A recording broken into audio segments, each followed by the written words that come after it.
How much do you think the amount of money that we're all paying into the water system? 5 billion. 70 billion. 70 billion is not enough to maintain our systems. They're degrading and we're failing. And here comes the feds and they say, deliver clean water to all American families and eliminate the nation's lead service lines for 55 billion. That's less than 1 year's of investment that we already put into it.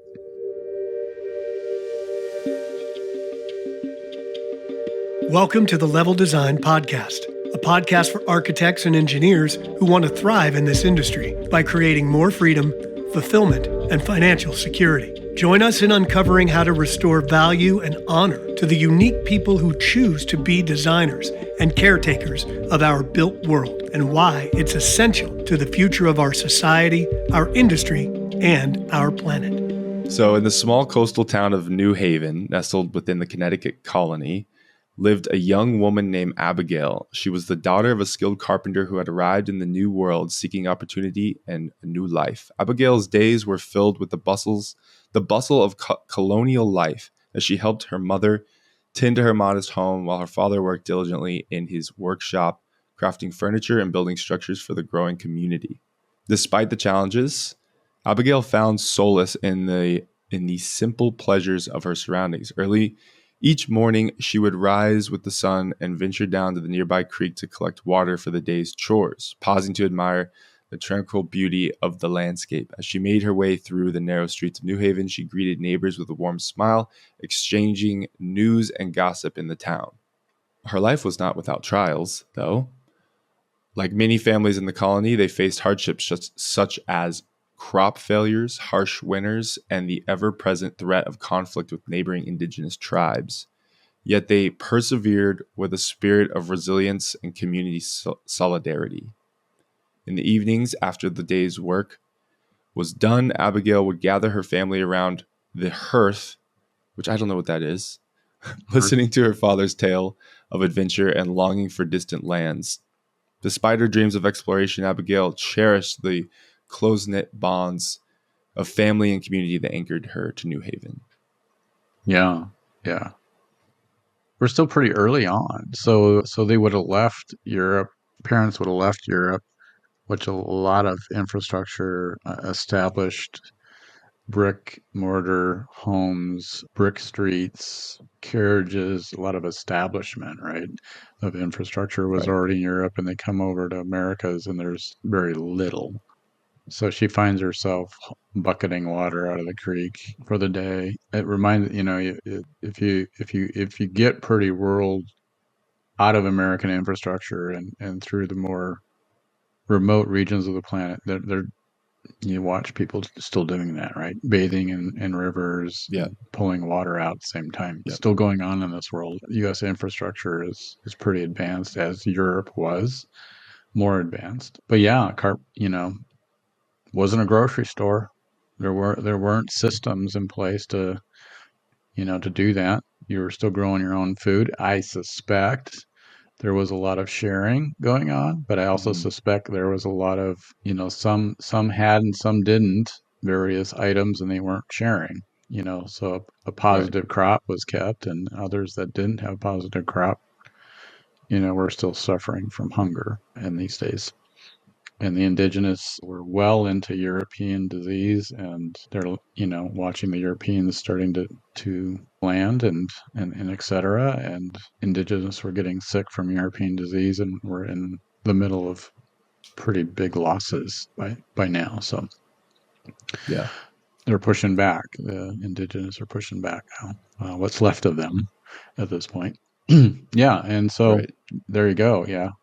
But it's interesting in an aspect if you think about very few brick making businesses yet. A lot of carpentry, not a lot of brick yet. There's not a lot of that available yet. Concrete was not being used, I think, for another 150 years in the U.S. So concrete's not a thing like it was in Europe.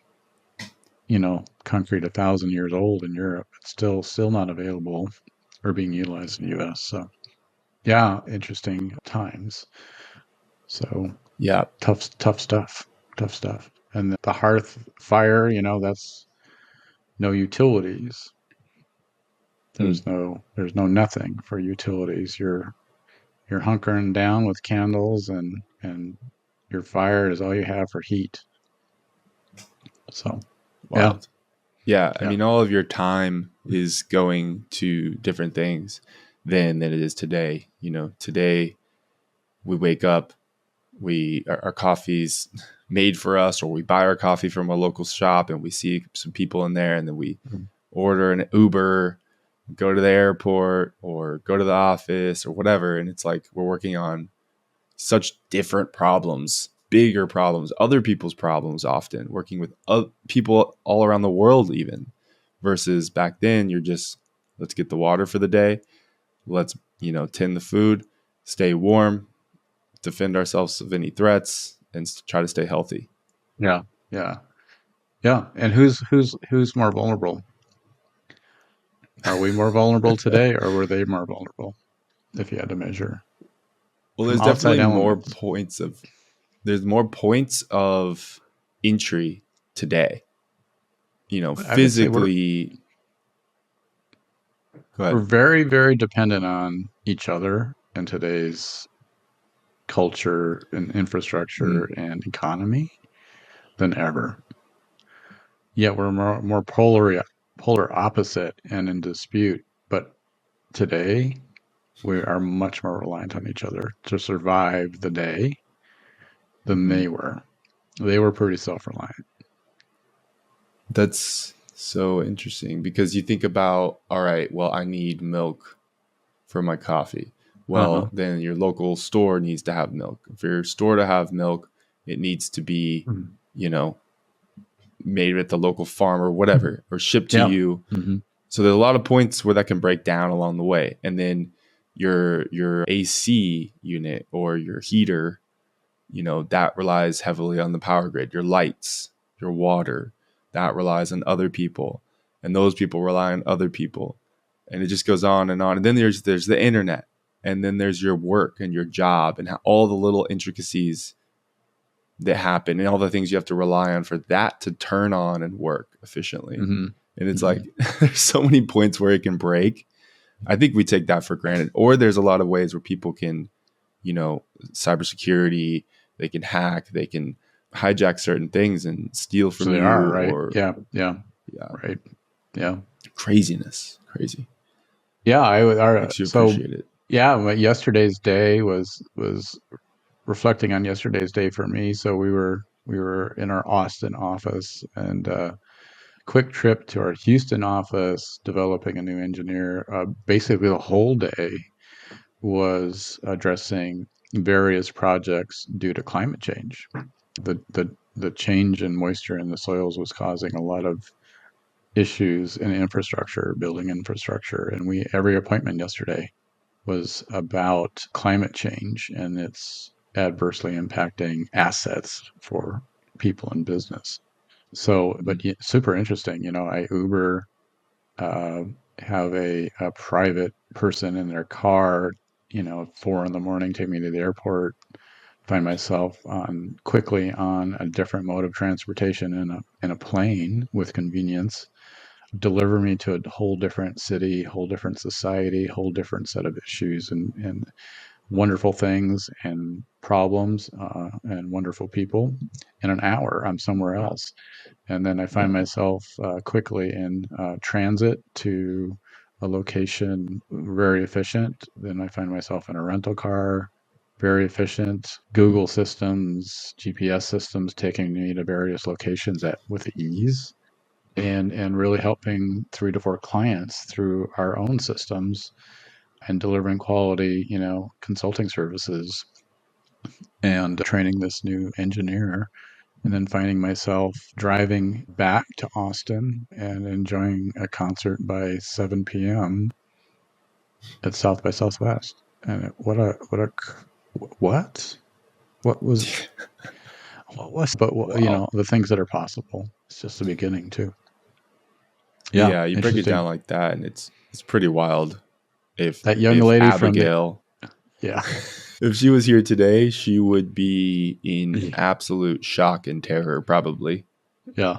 Yeah, she would. She would. But And one then, thing that hasn't changed though, and when it struck me when you told the story, one thing that it hasn't changed is skilled labor. Her dad's mhm, construction, so he does not have tools. His tools are um, basically planes and knives, creating those things. So mhm, hammer, chisels, knives, and planes, and mhm. skilled labor creating things. Still going on today. Skilled labor is how things get built. So Yeah, I do want to point that yeah, out, that skilled labor is through is how we get our built world. So very important and hasn't changed. yeah. Go back to the basics, and those Hmm. basics are always evolving and becoming more efficient and powerful. But at their core, they are, yeah, built on those core Skilled labor. fundamentals. Yep. Go watch Cool. your All projects. right. It's all skilled labor. Yep.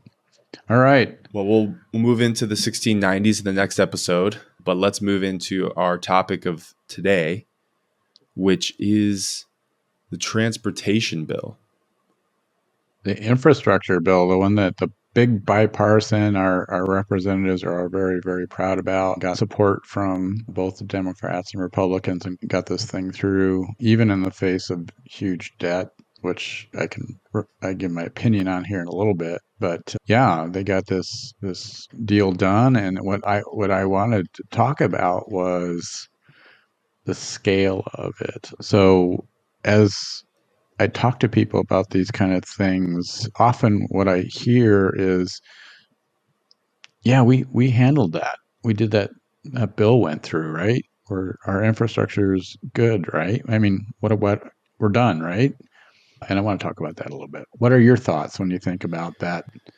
What do you, when you hear this infrastructure bill? What's your thoughts about it? Well, it's interesting, Scott, because I before this podcast and before working it with engineers and architects, I was pretty far removed from that conversation. Mm-hmm. And as I look more into it and do more research, it is kind of nice to see, this is the one thing that we can all agree on. Maybe there's a lack of there is always a knowledge gap of people that just don't even understand how infrastructure works or why it's important and how it affects them. But once you explain it to them, pretty much anyone on any side of the spectrum politically can agree that this is important. So that's nice. And you look back at past presidents and, I'm not sure who did what. And clearly things have kind of fallen apart in the past, 30, 40, 50 years. But, Ronald Reagan was quoted saying, the bridges and highways we fail to repair today will have to be rebuilt tomorrow at many times the cost. Mm-hmm. I mean, that's what you've been saying. So, Yep. and then Trump has said that, Obama has said that in one way or another. So it's clear that it's important, but then the question is, what have we been doing about it? And then I see this huge number. I mean, I'm pretty sure it's still from a few years ago, $1.2 trillion infrastructure bill. And Yep. Mm. how do we afford that if we're in such debt? And how do we make that happen? What does that mean? It's interesting. Yeah, but how do you feel about it? Do you feel like, oh, that's good for a long time now? I mean, or you're like, Mm. Well, what is your reaction to it? I want it. I want to make it happen. If we actually executed this thing and transformed, the 45,000 bridges that are in poor condition and the 145,000 miles of road or whatever it is, That's a lot more than that, but that I yeah. would, yeah, I guess I'm pulling 173,000. That must have been a while ago. But yeah, so I feel like, okay, we'll take a hit maybe financially for a bit, but I know that will come back in the long run, and I'll feel so much better about.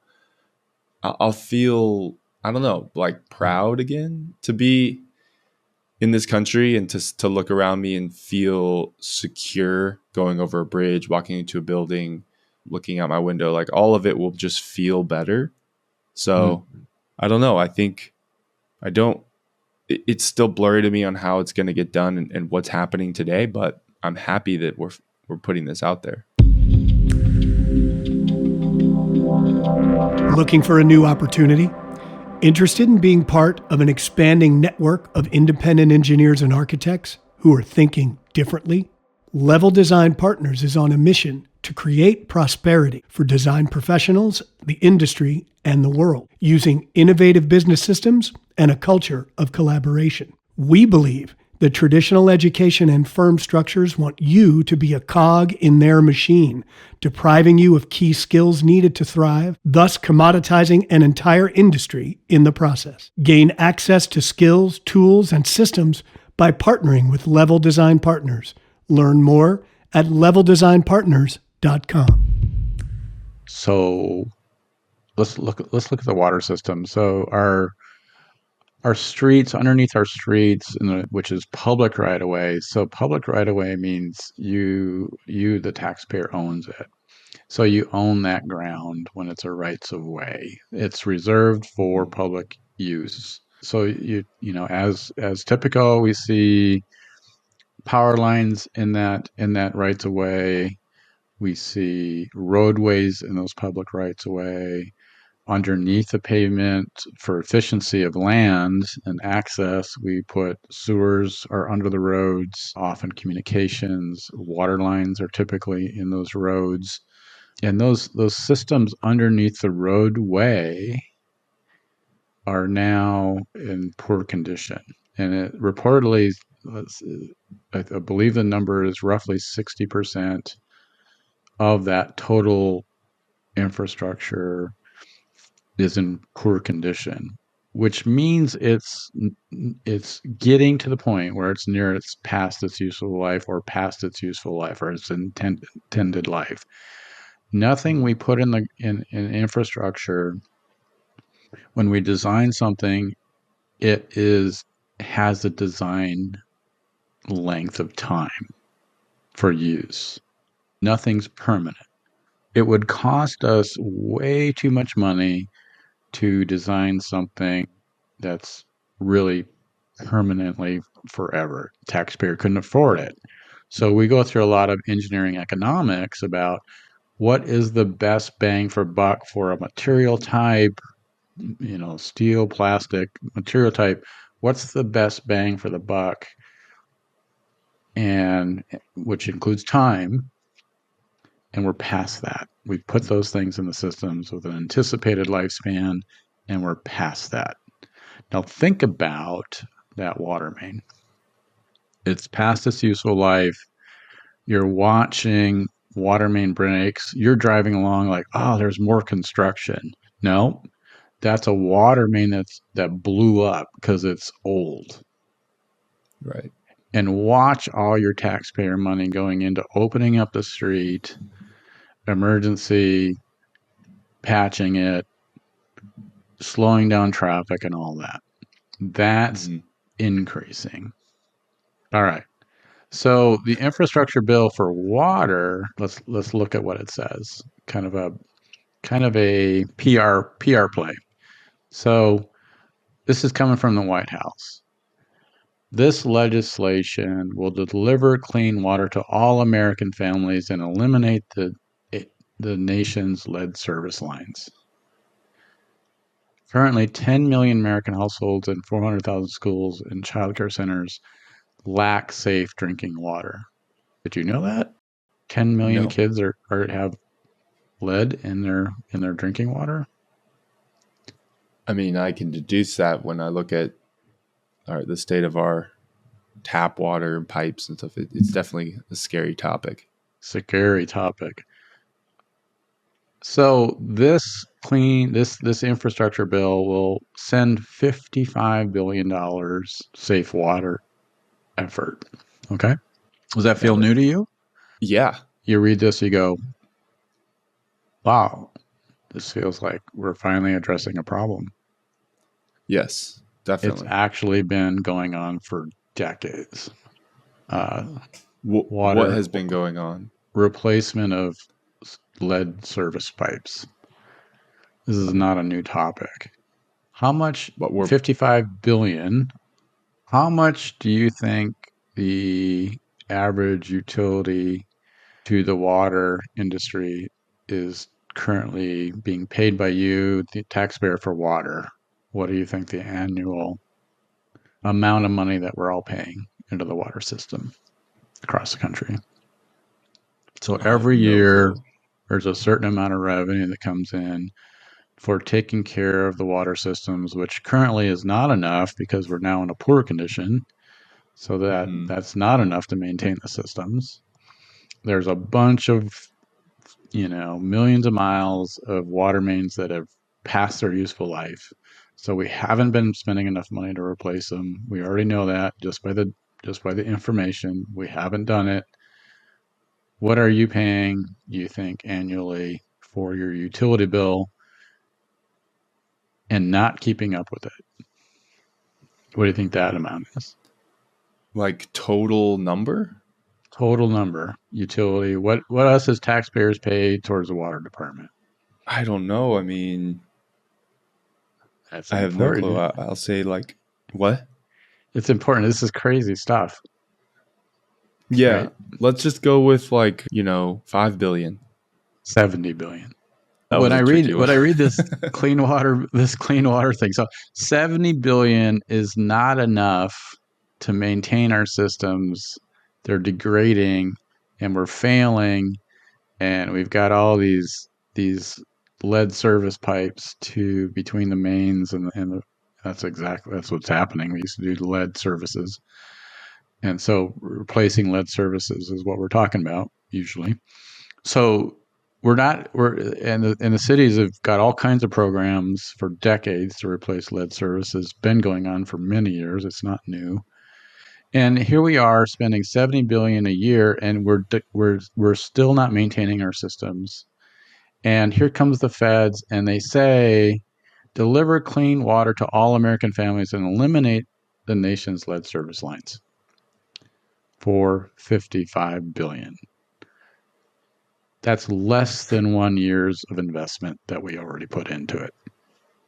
No, I feel like water is probably the most important. If I had to pick one to take care of, we Safe can't drinking water. there's so many things we can't do without safe water. And Yeah. I hear all the time how unsafe our tap water is and recycled it is. And honestly, pretty gross. Yeah. But I will say that the industry is not asleep on the safe water. The new technology with filtration plants and new technologies with the filters, extraordinary. I mean, I will say the industry is not asleep on this issue. And I am so excited and amazed at this technology that we're putting into our water plants through new filters. And it's just, you can almost put, and it's funny, when you go camping, you have these water filters where you can put garbage, whatever, and you get clean water through the filter. Same technology, and at our water plants. And so this is super interesting. How the filtering technology is really going to save that, but it still requires money to put them in. Right. These new systems. But yeah, it's super interesting to me that almost 70 billion. I mean, people can argue we're just Googling it, right? But with the numbers coming out, research and data, which not always 100% accurate, is 70 billion a year on water utility, and this bill is bringing 55 billion federal money, which is again your taxes. So taking your federal taxes, directing them towards your local utility companies, and by the time it gets it's less than 1 year's revenue anyway, which was not enough to maintain our systems to begin with. This is something that needs to happen annually, not once in a decade. So what I'm hearing is that we basically need to increase our spend on this every year by like at least twice as much. We need to do it annually for about 20 years. Jeez. And that's just water. That's just water. Well, Yeah. damn. The exciting news is about it is this idea of that money circulating within an economy, and maybe we can get some economists on this and better at it than we are, explain how an influx of taxpayer money into an economy and how it generates more economy and generates more even small, we've talked about this before, small services spin off of that, restaurants spin off of that, suppliers to the infrastructure supply that. So and that dollar of taxpayer money in infrastructure creates three more dollars of economy, Right. which generates more tax revenue, right? So it's not bad dollars spent, Yeah. if for whatever reason, and I believe in what we our defense, importance of our defense, but let's just, for argument's sake, a $2 million bomb gets sent. We don't capture that back, do we? That's lost in the dirt, that bomb. Right. So the taxpayer Right. $2 million in a bomb is a loss to the economy in some regards. I mean, we are Immediately. American jobs making the bomb, but it doesn't recirculate, Right. for instance. So it'd be fun to talk about that, but it's not bad. Yeah. Yeah, I've never thought about that war. That war and defenses. It's a whole topic. So a lot of money goes into that, and I saw that we've talked about this a lot already, but poor infrastructure costs the average American $3,300 per year. And that's just like, loss of power, grid stuff, water, Damage to your car vehicle. issues from roads. Yeah, exactly. yeah. Traffic delays, all that. So also, you're saving time, you're saving money when you invest in in our infrastructure that will return to you in the long run. Yeah, it's but I love the way we communicate these things. Again, when I read this coming from our politicians, it feels like the language feels like it's complete, or now we don't have to worry about it. And that's my objection. The communications are not done well or accurate. If I had one wish, it would be for this stuff. It would be that there's a website you can go to with a map that has every single project. It has the completion percentage, what's happening, how much that budget is for that project. That would be so cool for Americans to see. You can find that. You can find those documents. So the states, that it is open public record, and the states are competing for the monies and then the projects, and our states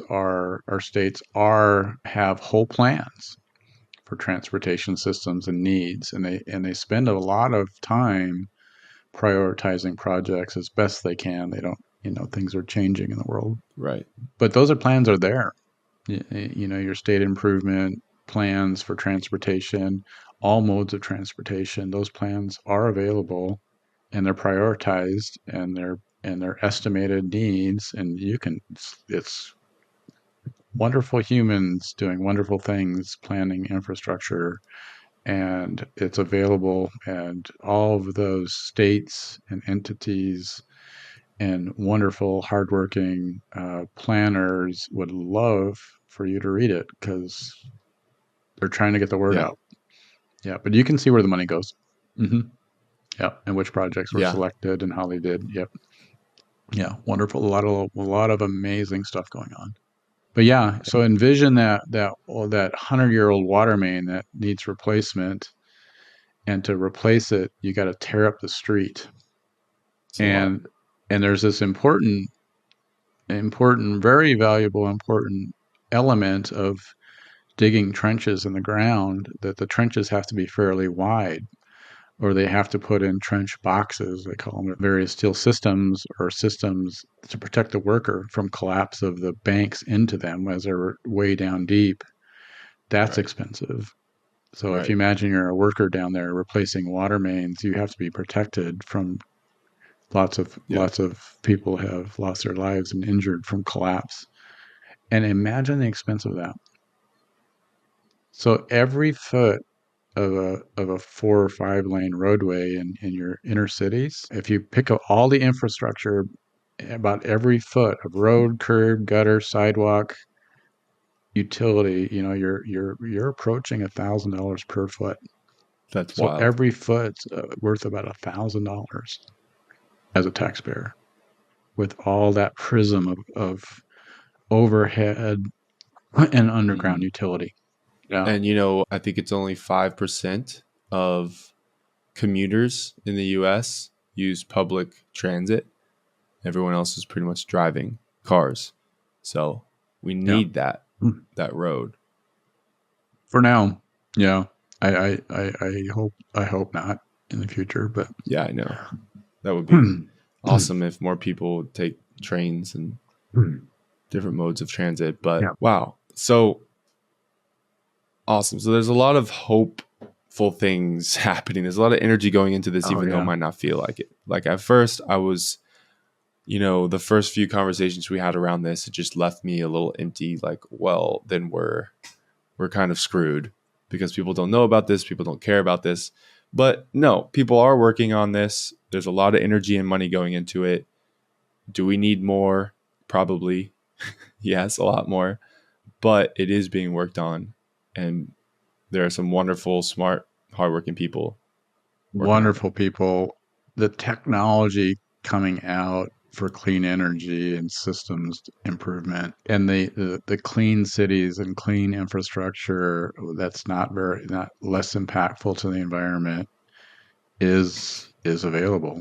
Investing and implementing it is going to be a taxpayer shift, a need to shift it, the tax thing.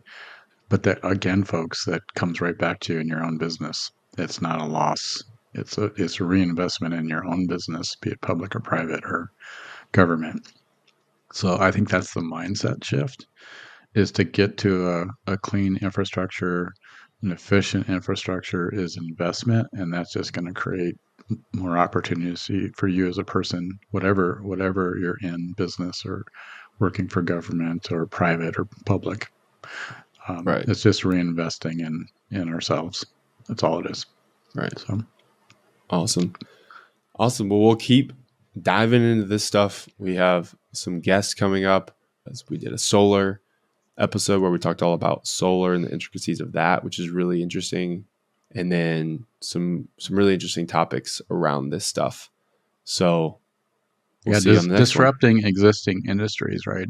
Disrupting existing relationships of utility and Public Utilities Commission and public sector and us as private users, and we're going to have to disrupt our existing systems, or if we don't, we're going to find ourselves deeper and deeper in trouble with climate change stuff. So, which is going to force us. Climate change is going to force us into these restructuring.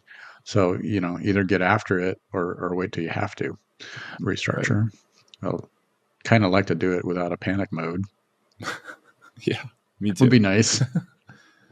I know. So let's remove some stress from our future, our kids' future. Yeah. Wow. Well, thank you, Scott. We'll see you on the next one. All right.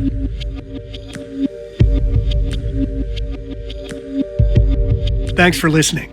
If you found value in this episode, support us by sharing it with someone or leaving a review. In upcoming episodes, we'll discuss the realities of the industry today and what the future may look like. It's our belief that positive changes for architects and engineers is not the obligation of the industry, but rather a choice you make to reimagine how we work together. We invite you to join us in creating a world in which design professionals thrive. Learn about our mission and get involved by following us wherever you listen to podcasts and subscribing to our newsletter at leveldesignpartners.com.